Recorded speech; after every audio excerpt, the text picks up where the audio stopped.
Alors, pour répondre à cette question, on demande les équations de chacune des ellipses et on a la forme générale de l'ellipse ici qui est en bas à gauche.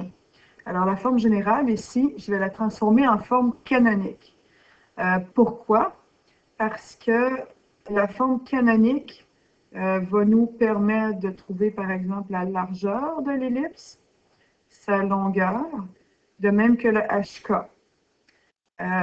Mais ça va être facile après ça de trouver le HK de celle-là, parce qu'au HK de lui, on fait juste rajouter verticalement la demi-largeur de l'ellipse.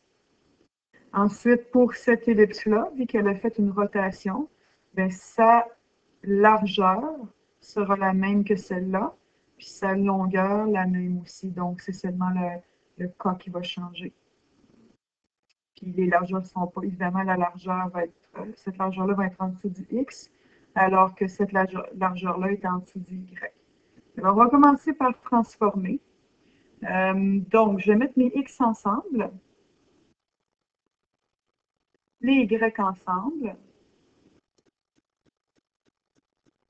et je vais mettre cette donnée, la constante, de l'autre côté. Donc, en positif. Ensuite, puisque je veux avoir un binôme qui va se transformer en se développant en trinôme, et que je veux qu'il y ait juste 1 devant x, je vais mettre en évidence mon 9. Donc, x2 moins 12x plus un certain nombre qui va compléter mon trinôme. Alors ici, plus 36. Donc, y2, 216 divisé par 36 nous donne 6y, plus quelque chose, qui va donner 648. Le 648 auquel on va rajouter le 9 fois notre troisième terme et auquel on va rajouter le 36 fois le troisième terme. Quels sont ces termes? Alors ici, on a x moins 6, 12 divisé par 2, 6, au carré.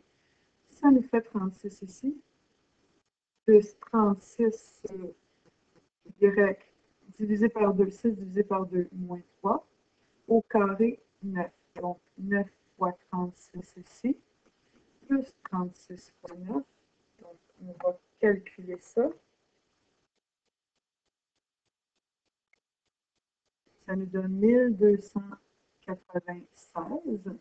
Alors, pour arriver à 1, je vais diviser partout par 1296 pour obtenir mes longueurs et largeurs. Et à ce moment-là, j'obtiens 1296 divisé par 9 va nous donner 144 ici. 1296 divisé par 36 va nous donner 36. Est égal à 1.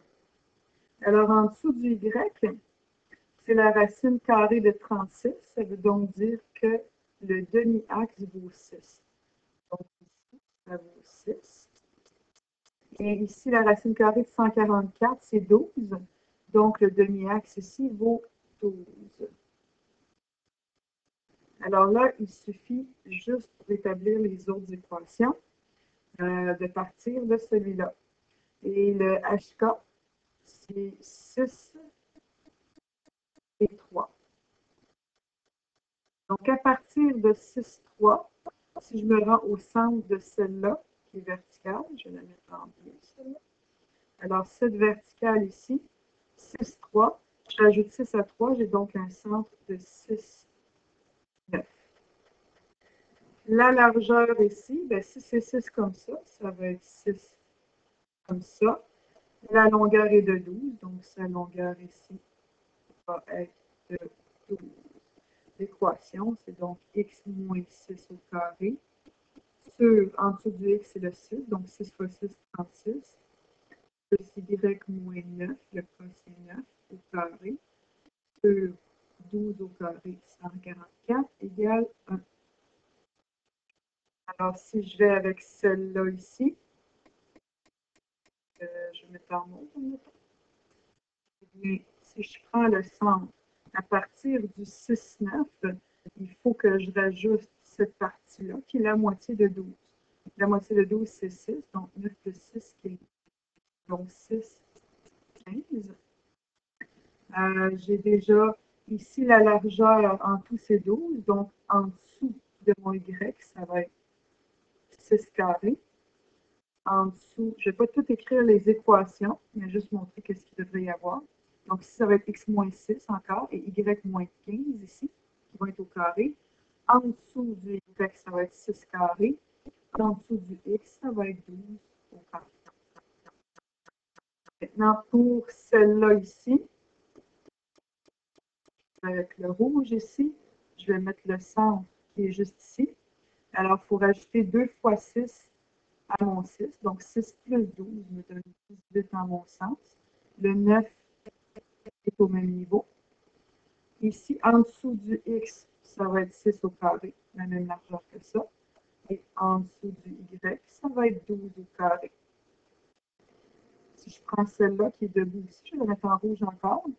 Et là, il faut que je rajoute encore 2 fois 6. Donc, je rajoute 12. 18 à 12, et ça va être 30. Mon h, mon k reste 9.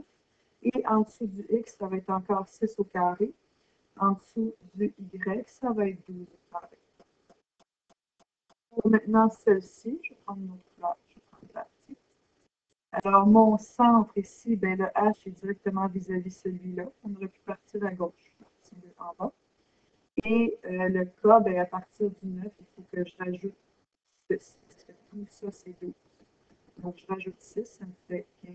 En fait, c'est le même cas que celui-là. Horizontalement, en dessous de mon X, ça va être 12 au carré. En dessous de mon Y, ça va être 6 au carré. Je vais juste la dernière ici. Je vais mettre en vert aussi. Alors, le H, le X, le H, en fait, c'est 30. La hauteur, c'est la même qu'ici, c'est 3. En dessous du X, ça va être notre 12 carré. Et en dessous du Y, ça va être notre 6 carré. Et voilà pour toutes les équations.